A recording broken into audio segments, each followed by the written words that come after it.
नमस्कार, स्वागत है आपका। शुरुआत करते हैं बड़ी खबर के साथ जो चमोली से है। बद्रीनाथ राष्ट्रीय राजमार्ग पर एक बार फिर से जाम लग गया। हेलंग से पैनी तक हाईवे के दोनों ओर जाम लग गया। तकरीबन 10 किलोमीटर तक लंबा जाम लगा, जिससे यात्रियों को भारी परेशानियों का सामना करना पड़ा। तस्वीरें हम आपको दिखा रहे हैं। आप देखिए, रात के अंधेरे में 10 किलोमीटर लंबा ये जाम। तमाम यात्री फंसे हुए रहे इस रास्ते पर, कई घंटे से इसी जाम में जूझते रहे। आए दिन इस तरह की तस्वीरें बन रही हैं। वीकेंड के चलते जिस तरीके से यात्रियों का रुख पहाड़ की तरफ हो रहा है, उससे उत्तराखंड के अलग अलग शहरों में इसी तरीके की स्थिति बनी रहती है। लेकिन चमोली में जिस तरीके के हालात बने हुए हैं, उसके चलते चार धाम यात्रा पर जाने वाले यात्रियों को भी परेशानियों का सामना करना पड़ रहा है।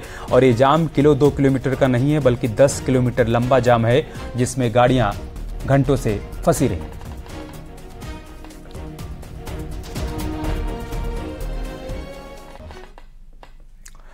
प्रधानमंत्री मोदी के पिथौरागढ़ दौरे को लेकर बीजेपी की तैयारियां तेज हो गई हैं। कैबिनेट मंत्री गणेश जोशी को दौरे के लिए प्रभारी नियुक्त किया गया है। गणेश जोशी पीएम मोदी की जनसभा और कार्यक्रम की जिम्मेदारी संभालेंगे। वहीं बीजेपी के प्रदेश उपाध्यक्ष बलवंत सिंह भौरियाल को संयोजक बनाया गया है।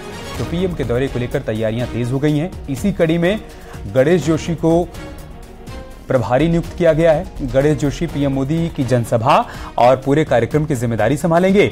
इसके अलावा बीजेपी के प्रदेश उपाध्यक्ष बलवंत सिंह भौरियाल को संयोजक बनाया गया है पीएम के दौरे को लेकर।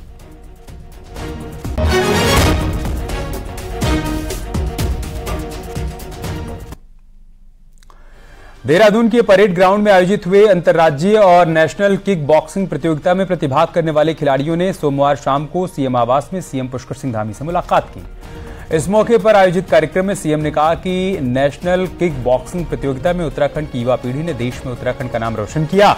उन्होंने सभी खिलाड़ियों का मनोबल बढ़ाते हुए उन्हें आगे बढ़ते रहने के लिए प्रोत्साहित भी किया।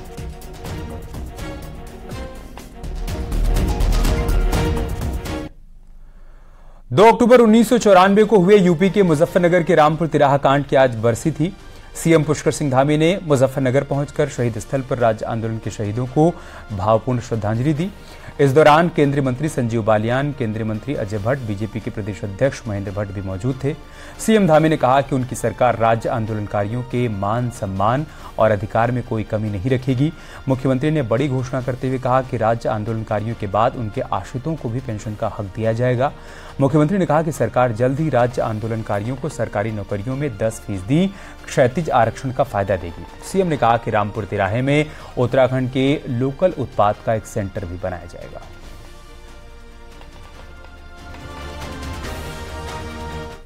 दिल्ली जा रहे निहत्थे आंदोलनकारियों पर, हमारे भाइयों पर, बहनों पर, इसी जगह पर, ये मुजफ्फरनगर की धरती पर उस समय की तत्कालीन सरकार समाजवादी पार्टी की सरकार थी। समाजवादी पार्टी की सरकार और केंद्र में उस समय कांग्रेस की सरकार, जो मौन होकर ये सब देखती रही, उनके मुंह से एक शब्द भी उस समय नहीं निकला। तो आने वाले समय में हम इसको और विस्तार पूर्वक इसको मनाएंगे। ग्लोबल इन्वेस्टर्स समिट के लिए लंदन दौरे के बाद सीएम पुष्कर सिंह धामी अब 16 और 17 अक्टूबर को दुबई के दौरे पर रहेंगे। इस बीच अक्टूबर में ही देश के भीतर 4 रोड शो भी करेंगे।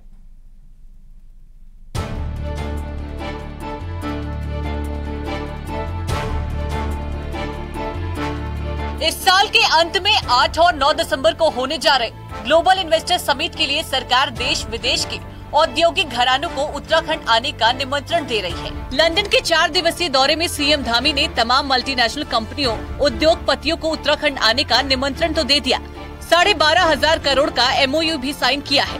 सीएम धामी अब 16 और 17 अक्टूबर को दुबई दौरे पर जाने वाले हैं, जहां टूरिज्म, हॉस्पिटैलिटी, कॉमर्शियल और रियल एस्टेट पर मेन फोकस होगा।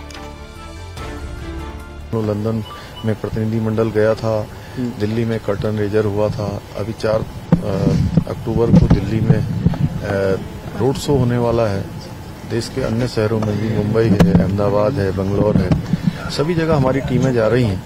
और विदेशों के भी जो कार्यक्रम आगे प्रस्तावित हैं, उनमें भी हम लोग प्रतिभाग करेंगे। हमें उम्मीद है हमारे सामने एक बड़ा अवसर ये इन्वेस्टर समिट के रूप में। इसके साथ ही देश के अंदर भी कुल 7 रोड शो होने हैं, जिनमें से 4 रोड शो अलग अलग राज्यों में इसी अक्टूबर महीने में होने वाला है, जिसमें शिक्षा, स्वास्थ्य, होटल, फिल्म, IT और हाइड्रो पावर सेक्टर से जुड़े उद्योगपतियों पर विशेष फोकस होगा। कब कहां होगा रोड शो? 4 अक्टूबर को दिल्ली, 26 अक्टूबर को चेन्नई, 28 अक्टूबर को बेंगलुरु, 31 अक्टूबर को हैदराबाद, 2 नवंबर को अहमदाबाद, 6 नवंबर को मुंबई, 7 नवंबर को मुंबई में होगा रोड शो। अहमदाबाद में हमारा फोकस मैन्युफैक्चरिंग सेक्टर में लगेगा। मुंबई में जाएंगे तो मैन्युफैक्चरिंग सेक्टर फोकस में रहेगा, साथ ही वहाँ के फिल्म इंडस्ट्री भी हमारे फोकस में रहेगा। और मुंबई और दिल्ली दोनों में होटल इंडस्ट्री भी हमारे फोकस में रहेगा। चंडीगढ़ में रियल एस्टेट प्लेयर्स हमारे फोकस में रहेंगे। और हैदराबाद जाएंगे तो एनर्जी सेक्टर के प्लेयर्स वहाँ काफ़ी ज़्यादा हैं, खासतौर पर हाइड्रो पावर में वो फोकस सेक्टर रहेगा। ग्लोबल इन्वेस्टर समिट के जरिए सरकार का फोकस उन क्षेत्रों में निवेशक जुटाने पर है जिसकी राज्य में सबसे अधिक संभावनाएं हैं। इससे निवेशकों को तो फायदा होगा ही, राज्य के युवाओं को रोजगार मिलेगा और सरकार के राजस्व में भी बढ़ोतरी होगी। देहरादून से न्यूज़ 18 के लिए सुनील नवप्रभात की रिपोर्ट। उधर केदारनाथ यात्रा में आज एक बड़ा हादसा होने से टल गया, लेकिन यहां पर हेली कंपनियों के लिए एक सबक भी है। इमरजेंसी लैंडिंग के बाद अब ट्रांस भारत का हेलीकॉप्टर वापस अपने हेलीपैड पहुंच गया है। जिला आपदा प्रबंधन अधिकारी ने बताया कि गुप्तकाशी से दोपहर में हेलीकॉप्टर ने उड़ान भरी, जिसमें पायलट समेत कुल 7 लोग सवार थे। जैसे हेलीकॉप्टर गरुड़ चट्टी के ऊपर पहुंचा, विजिबिलिटी शून्य हो गई, इसलिए इमरजेंसी लैंडिंग करनी पड़ी। वहीं बड़ा सवाल ये भी खड़ा हो रहा है कि 7 लोग एक हेलीकॉप्टर में सवार कैसे हो गए। आज 2:15 पे ट्रांस भारत हेली कंपनी ने गुप्तकाशी से उड़ान भरी थी, जिसमें कि टोटल पायलट सहित 7 लोग थे। और जो केदारनाथ में पहुंचने पर ही वहां पर अचानक फॉग लगने के कारण विजिबिलिटी 0 हो गई थी, और जिससे कि पायलट की सूझबूझ के कारण सही जगह पर उसने लैंडिंग करवा दी, और जिससे कि सभी लोग सुरक्षित हैं। हरिद्वार में 1 अक्टूबर को स्वच्छता अभियान के दौरान हुई मारपीट के मामले में एक्शन हुआ है। डीएम ने एडीएम को मामले की जांच सौंपी। 1 अक्टूबर को स्वच्छता अभियान के दौरान एआरटीओ और सब इंस्पेक्टर प्रवर्तन मुकेश वर्मा के बीच मारपीट हुई थी। एआरटीओ रत्नाकर सिंह और मुकेश वर्मा के बीच जमकर लात घूंसे चले थे, जिसका वीडियो सोशल मीडिया पर वायरल हुआ। अब एडीएम को पूरे मामले की जांच सौंपी गई है। मैं कह रहा हूँ मेरी तबीयत खराब है, फंस जाऊंगा बहुत बुरी तरह। वर्मा फिर अपनी लगाना तो अपनी को लगाना फिर मैं कह रहा हूँ मेरी तबीयत खराब है, फंस जाऊंगा बहुत बुरी तरह। खबर नैनीताल से, जहां पर प्री वेडिंग शूट के नाम पर न सिर्फ सुरक्षा मानकों का उल्लंघन हो रहा है, बल्कि झील में मछलियों के साथ अन्य जीवों को खतरे में डाला जा रहा है। एक ऐसा वीडियो नैनीताल के सातताल का वायरल हो रहा है। वायरल वीडियो में प्री वेडिंग शूट के लिए सातताल झील में केमिकल का उपयोग किया जा रहा है, जिससे पर्यावरण को खतरा बना हुआ है। वहीं इस वीडियो में दिखाई पड़ रहा है कि झील में कपल को कुर्सियों पर बिठाया गया है, जो हादसे को दावत दे रहा है। अब ये वीडियो तेजी से वायरल हो रहा है।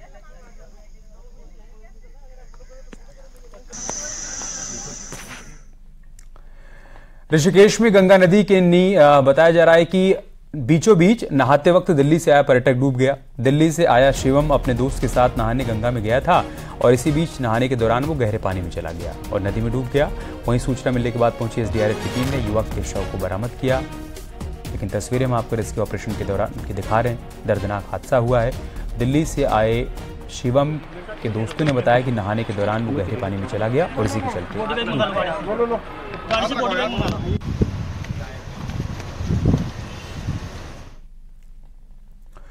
उत्तराखंड में डेंगू मरीजों का ग्राफ बीते दिनों से कम होने लगा है। भले ही आंकड़ा अभी तक 2700 के पार हो गया है, लेकिन राहत की बात यह है कि हर दिन डेंगू के मरीजों में कमी आई है।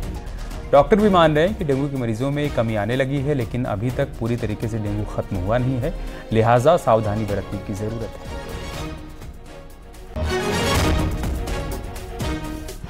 हाँ, पहले से काफी सुधार हुआ है, पेशेंट कम हो गए हैं, लेकिन डेंगू जैसे अभी चल रहा था तो अभी चल ही रहा है, खत्म नहीं हुआ है, लेकिन कम हो गए पेशेंट। सड़क पर सिर मुंडवाने वाली महिला कांग्रेस की प्रदेश अध्यक्ष अब पूरे राज्य का दौरा करने वाली हैं। इसके जरिए महिलाओं तक मैसेज पहुंचाने की कांग्रेस कोशिश करेगी। वहीं बीजेपी सिर्फ इसे स्टंट बता रही है।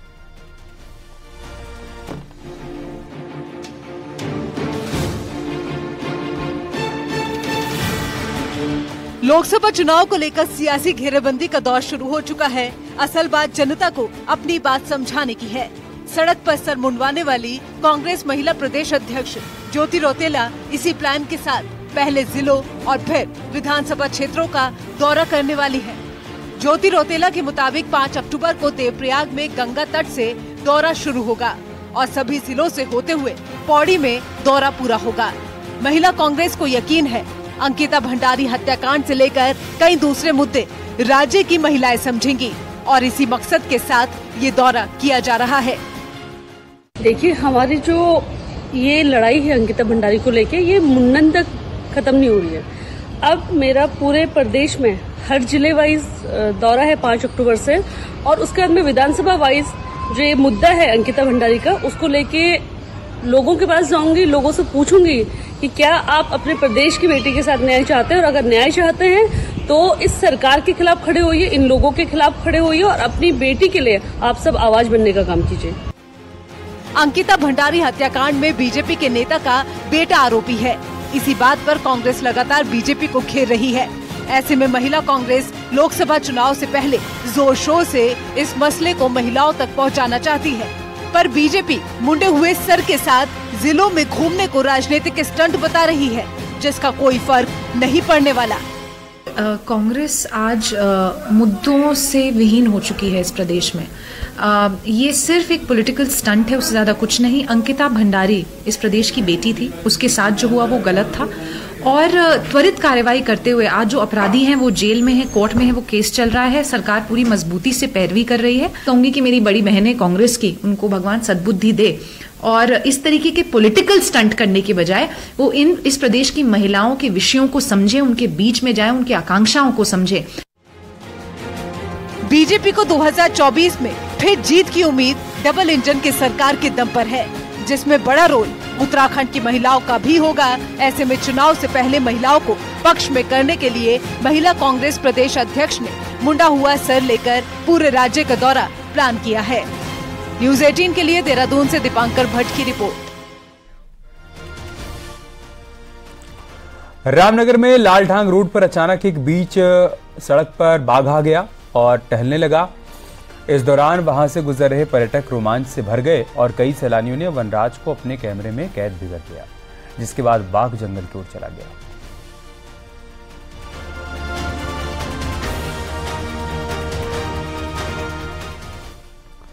खबर रामनगर से, जहां पर वाइल्ड लाइफ वीक के दूसरे दिन तराई पश्चिमी वन प्रभाग ने गिद्ध गणना का आयोजन किया। हालांकि अब गिद्धों की संख्या कम होने के चलते इन्हें देख पाना बहुत मुश्किल हो चला है। कभी आसमान में 4 करोड़ से अधिक गिद्ध हुआ करते थे, लेकिन अब ये संख्या सिमटकर हजारों में रह गई है। मवेशियों को दिए जाने वाले दर्दनाशक इंजेक्शन के चलते अब इनकी आबादी बहुत कम हो गई है। यहाँ हुई इस गणना के रिजल्ट डीएफओ द्वारा जल्द ही जारी किए जाएंगे। पाए जाने वाले गिद्धों की प्रजाति की सर्वे हम लोग से किया जा रहा है, और आज हम इसी कार्यक्रम के लिए पतरामपुर रेंज में उपस्थित हुए हैं। ढेला बैराज के पास वल्चर काउंट के लिए आए हैं। यहाँ पे आम पोखरा रेंज का स्टाफ और रामनगर रेंज के स्टाफ आए हैं साथ में, और कॉर्बेट फाउंडेशन ने हमें यहाँ पर ज्वाइन किया है दुर्गापुर बीट में। क्या आपने ऐसा बैंक देखा या सुना है जहां पर कूड़ा जमा होता है और कूड़ा जमा करने पर आपको पैसे भी मिलते हैं? अगर नहीं तो हम आपको एक रिपोर्ट के जरिए दिखाते हैं। गांधी जी वसुधैव कुटुंबकम में विश्वास रखते, उनका सपना आत्मनिर्भर, आत्मविश्वास से भरे भारत का। साल 2014 में जब प्रधानमंत्री मोदी ने प्रधानमंत्री पद की शपथ ली थी, उसके बाद सबसे बड़े मिशन के तौर पर 2 अक्टूबर से स्वच्छ भारत मिशन की ही शुरुआत हुई थी। मिशन को 9 साल पूरा हो गए हैं और इस बीच लोगों ने स्वच्छता पर अपने अपने स्तर से प्रयास भी किए। देहरादून में भी कैंट बोर्ड ने पॉलिथीन कचरा बैंक खोलकर एक नई शुरुआत की है, जहां लोग पॉलिथीन बिस्किट या नमकीन के रैपर जमा कर सकते हैं। 1 किलो पॉलिथीन जमा करने पर 3 रुपए मिलेंगे।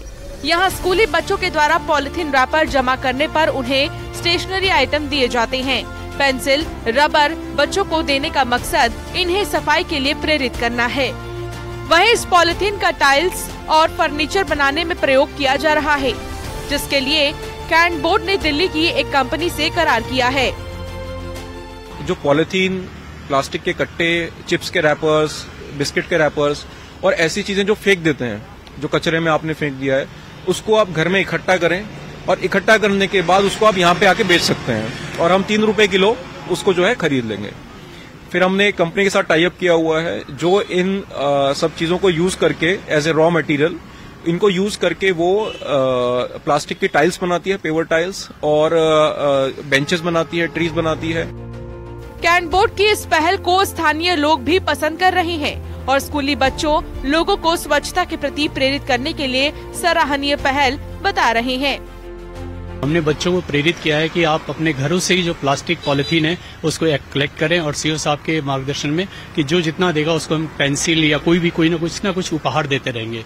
इस तरह से हम ये जो आपका प्लास्टिक का है ये कूड़ा हम काफी इसको हम प्रदूषित होने से बचा सकते हैं। वैसे पॉलिथीन कचरा बैंक की पहुंच अगर बाकी जगह भी पहुंचे तो लोग जागरूक होने के साथ ही कबाड़ से कुछ पैसे भी कमा सकते हैं, जो हमारे वातावरण में इको फ्रेंडली करने की दिशा में भी मददगार होगा। न्यूज़ 18 के लिए देहरादून से भारती सकलानी उन्याल की रिपोर्ट। क्या रुक रहे हैं छोटे से ब्रेक के लिए, जल्द लौटेंगे कुछ और खबरों के साथ।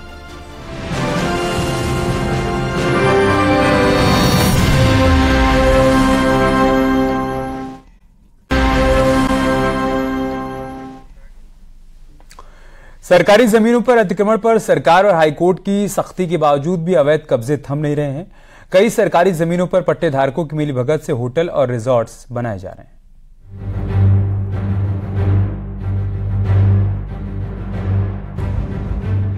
नैनीताल की घुघुखान में पट्टों और खामलैंड यानी कि सरकारी जमीनों पर होटल रिजॉर्ट तेजी से बन रहे हैं। कृषि या निजी इस्तेमाल के लिए दी गई इन जमीनों को स्टैम्प पेपर के जरिए नियम विरुद्ध बाहरी लोगों के नाम पर किया जा रहा है।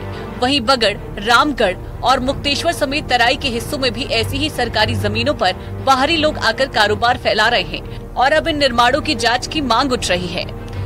अगर लीगल तरीके से बने तब तो ठीक है, लेकिन अनलीगल तरीके से बना रहे हैं तो उससे तो काफ़ी दिक्कत भी है, क्योंकि सबसे पहला तो जो रिसोर्सेज हैं, संसाधन, उनकी कमी हो रही है। सबसे बड़ी पानी की है और बाहर के काफ़ी ऐसे लोग भी बस जा रहे हैं जो जिनका रिकॉर्ड भी ख़राब हुआ, कोई उनका रिकॉर्ड ही नहीं है, अनलीगल तरीके से बसे हैं सारे लोग वहाँ। दरअसल खामलैंड वो जमीन है जो पहाड़ में भूमिहीन किसानों को खेती के लिए दी गई है और ऐसी जमीनों को बिना सरकार की परमिशन से ना बेचा जा सकता है और ना ही खरीदा जा सकता है। लेकिन सरोवर नगरी में खामलैंड को बेचा और खरीदा जा रहा है। खाम भूमि सिर्फ सरकारी प्रयोजनों के लिए और जो लोकोपयोगी कार्य हैं उनके लिए दी जा सकती है और पूर्व में भी स्कूल, कहीं पर गवर्नमेंट कॉलोनीज या सरकारी संस्थान है उनके लिए दी गई है। और यदि इसकी खरीद फरोख्त बिना सरकार की अनुमति के की जाती है तो पूर्णतः अवैध है और इस प्रकार की खरीद फरोख्त चाहे वो रजिस्ट्री भी हुई हो तो उसको निरस्त कराकर शासन में निहित कराए जाने के प्राविधान हैं। जो अवैध रूप से भूमि के क्रय विक्रय की बातें हैं उसमें लगातार जो शिकायतें प्राप्त होती हैं संबंधित अधिकारियों के माध्यम से उसकी जांच भी कराई जाती है। लैंड फ्रॉड के मामलों में एक्शन भी लिया जाता है। सरकारी जमीन को धड़ल्ले से खरीदा और बेचा जा रहा है और इस खेल में सरकारी अधिकारियों की मिलीभगत से भी मना नहीं किया जा सकता है। ऐसे अधिकारियों की जांच भी होनी चाहिए। न्यूज़ 18 के लिए नैनीताल से वीरेंद्र बिष्ट की रिपोर्ट।